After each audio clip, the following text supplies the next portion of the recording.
to another podcast. I'm Ryan Voss, and with me, as always, is Drew Testa. Drew, how you doing? Not too bad.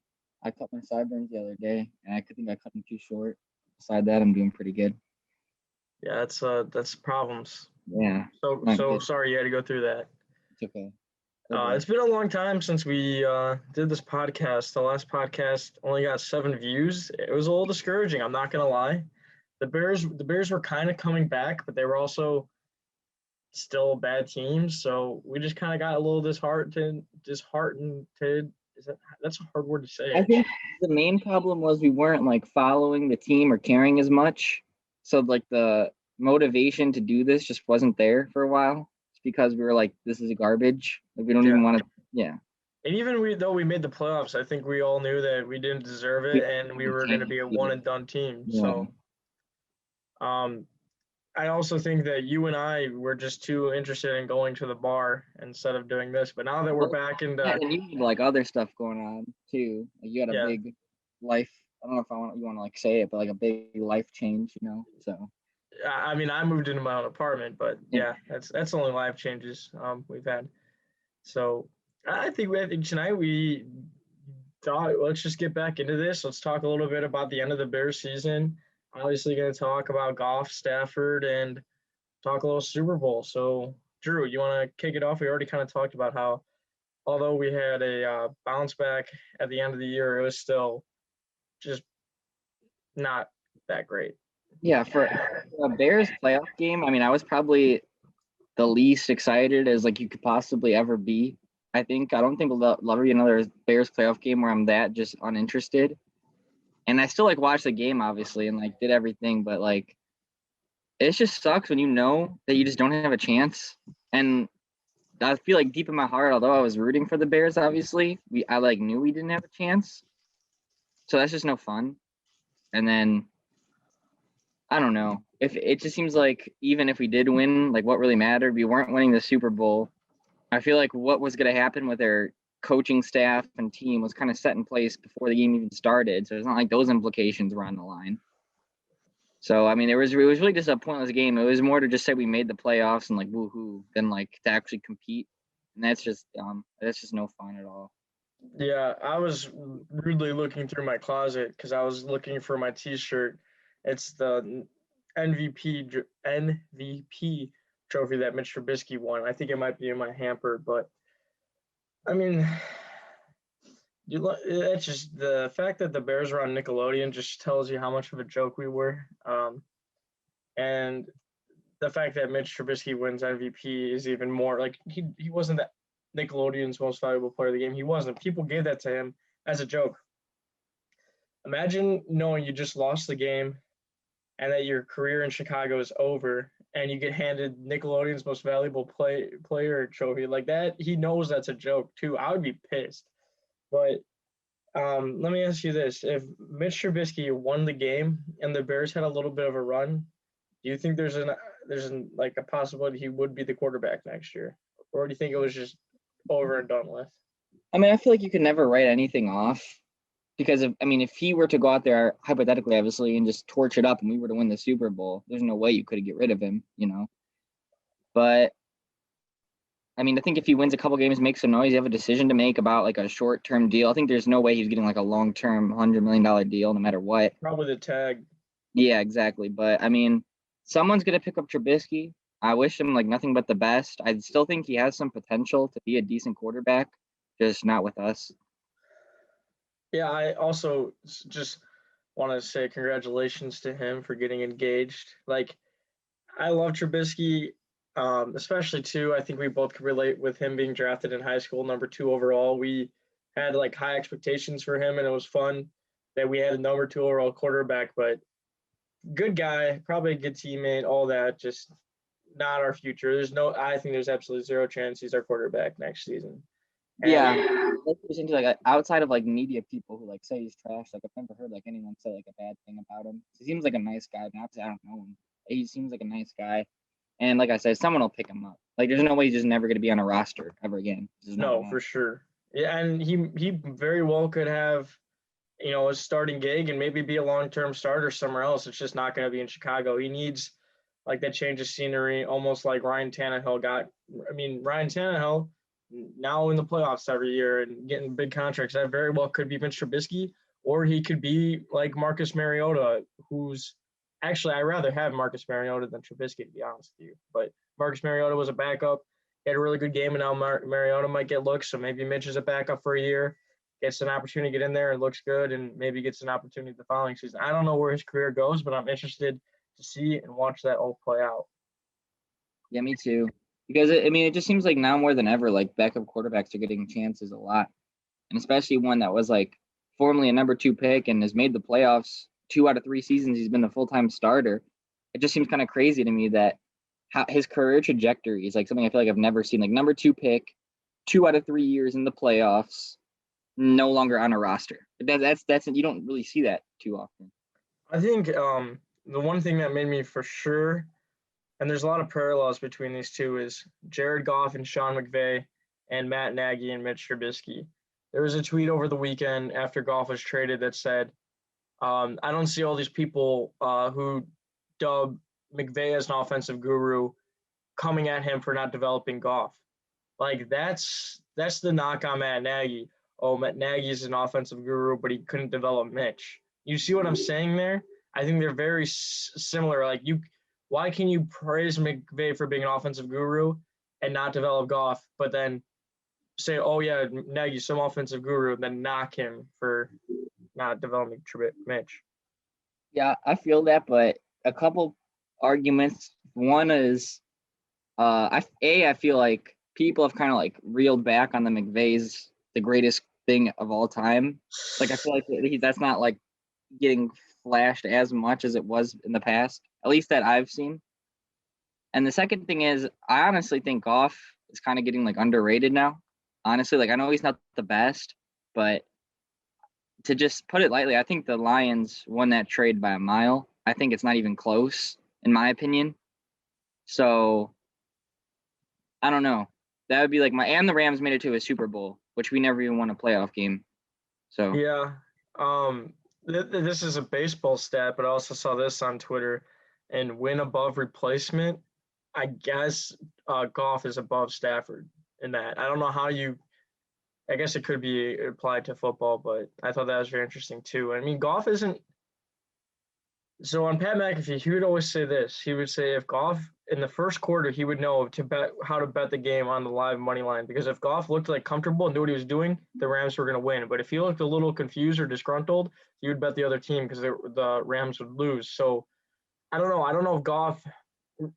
I don't think he's a great quarterback, but he can win. I mean, that's one more than Stafford has in 4 years, and Stafford has in it's what feels like 15. I don't know the exact amount of years he's been in the league, but the argument to that is Goff had Todd Gurley, Brandon Cooks, Robert Woods, Cooper Kupp, Sean McVay. What's Goff going to have now in Detroit? Absolutely nothing. One of those players are better than Kelvin Johnson. Right, and with Calvin Johnson, Matt Stafford did make the playoffs and have all these great years, except they didn't have a defense around him. He's only had a top 10 defense once, and a 100-yard rusher 11 times his whole career. A 100-yard rusher 11 times his whole career. You know how many the Rams had last season? 11. So I do see. Oh, you mean like in a game? I thought you meant like for a season. Okay. No, but that's crazy. In his whole career since 2009. 2009, Stafford had a 100-yard rusher 11 times, while the Rams had that 11 times just last season. Like Stafford's going to a great situation we're gonna see how good of a quarterback he really is, because everyone's like, he's a good quarterback on a bad team. Well, now he's on a good team, so let's see how he balls out. And I think he should. But Goff, he's a okay quarterback on a good team, and now he's going to be an okay quarterback on a bad team. And I could see that just not being very good. I could be wrong. I hope I'm right, though, because that's the Bears' rival. We'll see. Yeah, I'm not going to say like that I think Goff is better than Stafford. I mean, I don't think they're as far off as like people are making it per se. But if you were to say Matthew Stafford is better than Goff, I would probably agree, and I definitely wouldn't argue with you. But I don't think he's 2 first-round picks better. Well, the reason, so one of those picks went for the player. The other pick, and that's what I think, but I could be wrong, is the other first round pick was just to get Goff out of there, to get the Lions to take his contract. Kind of like when we saw the Browns trade for Brock Osweiler to get a first round pick and then just cut him because they had so much cap space. So I think it was kind of like, here's a first, take on this contract, and then here's a first for Stafford. That's how I see it. At first and a third, that was the official trade. Two first Oh, and okay. third. Okay. That makes more sense. Do you see it that way, maybe? Yeah. But then that would mean that the Rams were going to part ways with Goff regardless of getting Stafford or not, pretty much. Yeah. So But I mean, I guess if they were also, going to do that, then it makes sense. they're one of the teams that struggle the most with the cap because they paid Aaron Donald, they paid Jalen Ramsey, they paid Goff, they're still paying Todd Gurley, so they needed to get that off their books. So they were going to do whatever they could to get Goff off their books. And then that also too with the Rams, they haven't had a first round pick since 2016 when they drafted Goff, and they won't have a first round pick to 2024. So here's my argument: if the Rams could be a good team without first round picks, the Bears haven't been very good at their first round picks except for Roquan. So trade them all. Trade the next 5 first round picks for Deshaun Watson. That's what I have to say. I mean, I don't know. That one, it's tough because you could definitely make the argument that in 5 first round picks collectively, those 5 players won't even be as good as Deshaun Watson is. And that's definitely is possible. But at the same time, like, if 20% of your picks are good players, I mean, you still get one good player, you know? So I would take that chance too. But 5 first round picks for one guy seems like a lot to give up with our team. Like, if we had an elite roster, I would do it, but I don't think we have that anymore. I would argue we still do. If there's there's no reason that Deshaun Watson couldn't be successful in Chicago. We saw that this year on the Texans, who were a way worse team than the Bears. Deshaun Watson still had a great year. I think over 4,000 passing yards, 33 touchdowns, only 7 picks. Like, he had a great year with nothing around him and no defense to help him out, nothing. And who's to say? When Chicago is a playoff team, you can't say that they're not, and has a good roster. Who's to say that Deshaun? Why? Honestly, why? I don't know how you can't just say Deshaun Watson wouldn't make us a Super Bowl contender immediately. Well, didn't Deshaun Watson like talk a bunch of trash about us like once we didn't pick him? I'm pretty sure he did. I don't think he. So that's why I don't think he'd want to come here. But maybe he kind of likes that we are like, oh, sorry, we messed up. Can we please have you back now? Like, the thing about Deshaun Watson, I really think we would have a chance if it wasn't for that reason, if we didn't pass him up. But he gets to decide where he wants to go because of his no trade clause. He gets to pick, and this is an exercise we might have to do after the Super Bowl. But I really think there's only like 5 teams that could legitimately get Deshaun Watson. I think we're one of those teams. We are because we have all our assets now because it's basically just refreshed from last year. Like, we haven't given up anything really, but I mean, we're talking about probably 3 or 4 first round picks and Mac and probably Fuller or Eddie Jackson, which I'd be fine getting rid of Eddie Jackson at this point. He just has disappointed me a lot, but that's basically what we're looking at right here. I'm giving Eddie Jackson one more year. Especially with Sean Desai being the new defensive coordinator, I don't think Pagano was right for the personnel we have. I'm giving Jackson one more year. If he doesn't turn around next year, then we can have this conversation. But let's just wait on Jackson one more year because it was a different system. And he had a lot of close plays. He just dropped the ball. So his turnover abilities are still there, just some dropping the ball. But the real problem is his tackling abilities. He's got to get that like killer mindset. He doesn't have tackling abilities. He doesn't have any. No. And I mean, I get it. You could be a ball hawk, but Ed Reed could tackle people. Troy Polamalu could tackle people. Like, if you want to be, I know there's like some of the best, but you can't not be able to tackle and play safety. It just doesn't work. The way he was paid and the way his career started off, he should have been in that conversation with those guys when it's all said and done. But I don't know if that's the case anymore. He was the highest paid safety ever, and he was playing like he could be in that conversation. Now he's not at all. He's maybe more middle of the road, just outside the top 10 maybe. But what?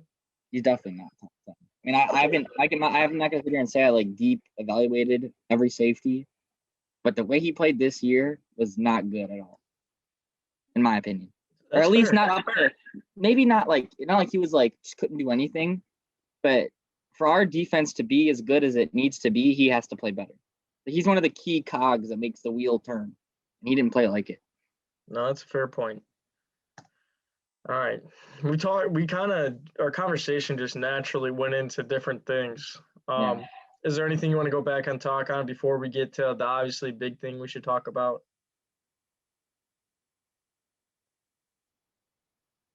I mean, until something happens or we get more word about Watson, I guess we're just gonna have to sit and wait, see what happens with that.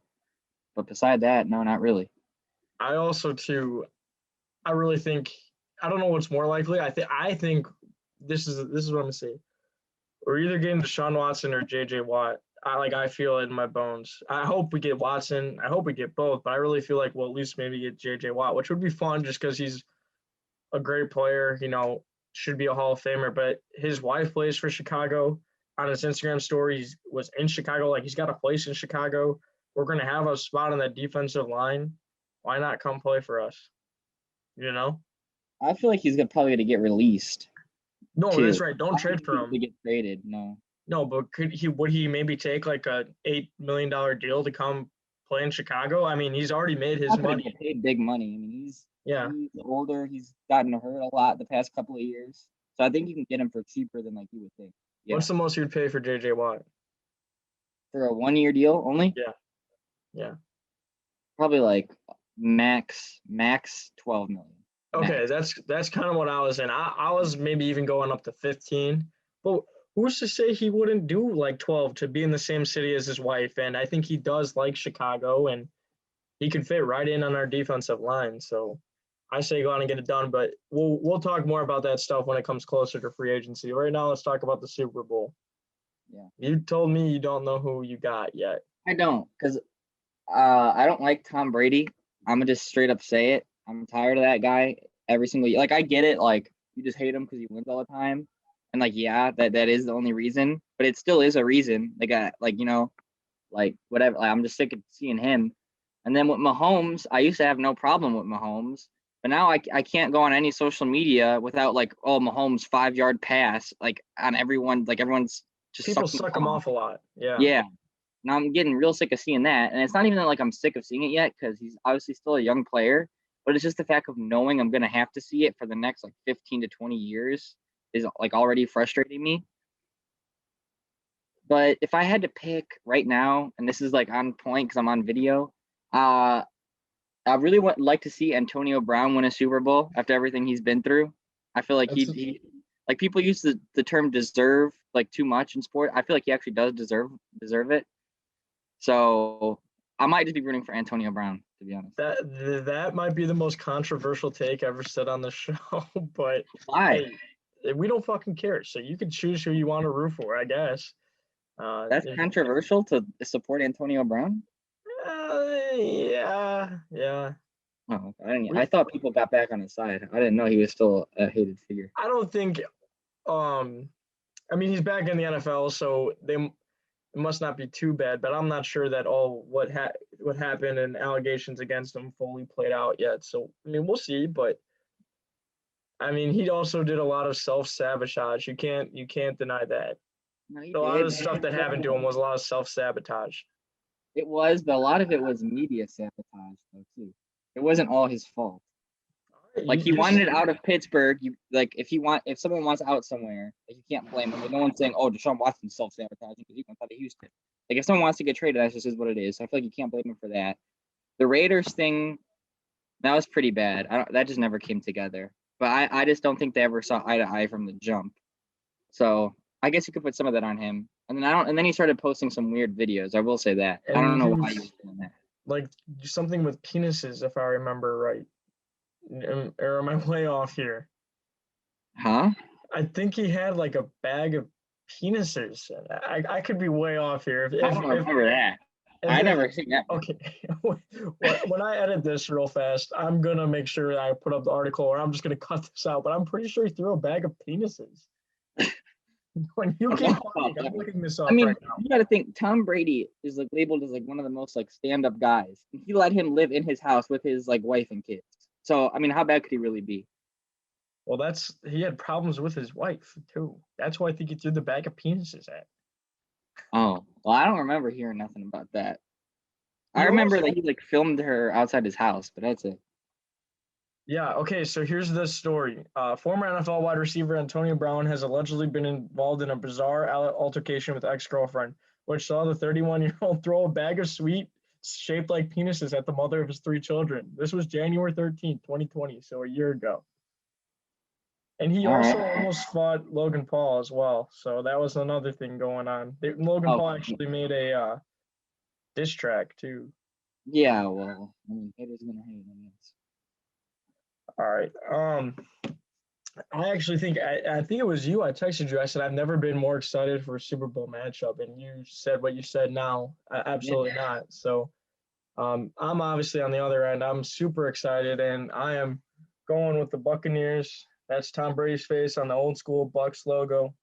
Um, Partly because for me, when I didn't really watch football when I was younger. I didn't watch it until I was like in freshman year of high school. But the first Super Bowl I actually sat down and watched was the Seahawks Patriots, which is still the greatest Super Bowl in my opinion. And then it just went on a run every year watching Tom Brady in the Super Bowl, and I like him and I respect him. And that's also like the Chiefs won last year. Let's get these other guys, these Buccaneers players, some rings. There's a lot of players, I guess, like Antonio Brown or Levante David or JPP or Godwin and Evans. Like those guys deserve a ring. They're good players, so it would also be cool to see Brady do it on his own. He went down to Tampa. He brought in his boys, AB, Gronk, and it's really awesome what they did. Especially when you see how the Patriots fared this season. Like Brady and the boys, like they just went all out. And also, like I was in Tampa this year, so I think it's kind of cool that I was there, and now the Super Bowl's there, and they're playing in the Super Bowl. It's never happened before.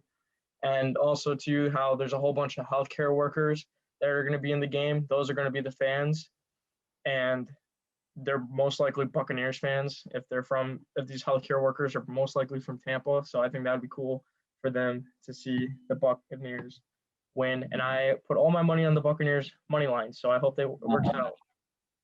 How much is all of it? I only had like $35 in my FanDuel account. I withdrew recently, but then I put a little bit more money back in, and that was left. So I took a couple $100 out earlier, and then I left like a little bit to play with.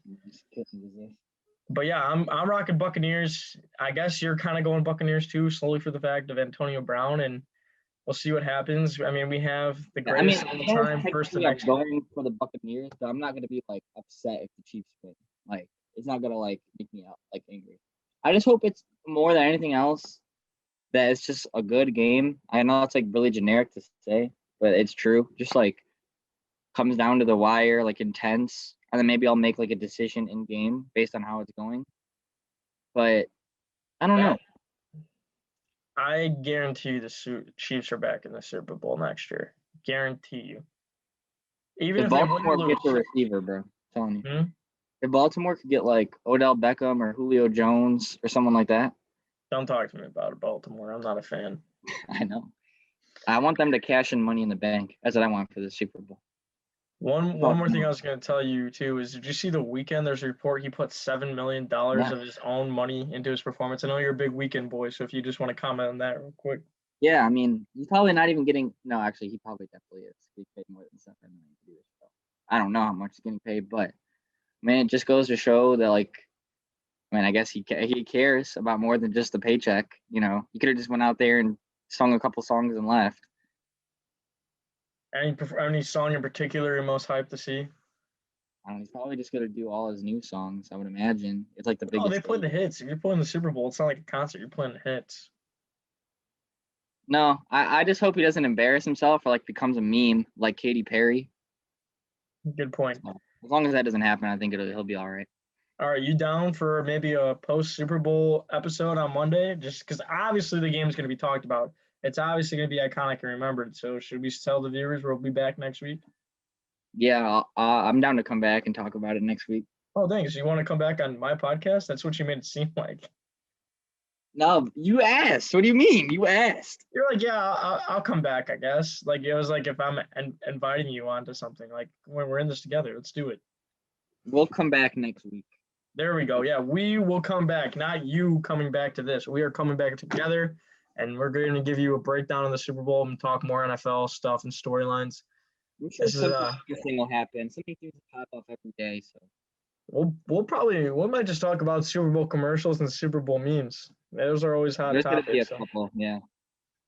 All right, thanks guys for coming back. Hopefully a couple of you guys watch this, and we'll come back next week. Listen, tell a friend to tell a friend about it. Oh, are you gonna be Pat McAfee now? Is that what he says? I got Yeah. it from he got it from because he went on this dude's channel, Kent Murphy. He was like, you tell two friends. Next thing you know, the whole county's watching. So His thing is like, be a friend, tell a friend, and if you didn't like it, just act like it never fucking happened. That's his thing. Oh, I have heard him say that actually. I have heard him say that. Yep. All right, guys. So be a friend, tell a friend.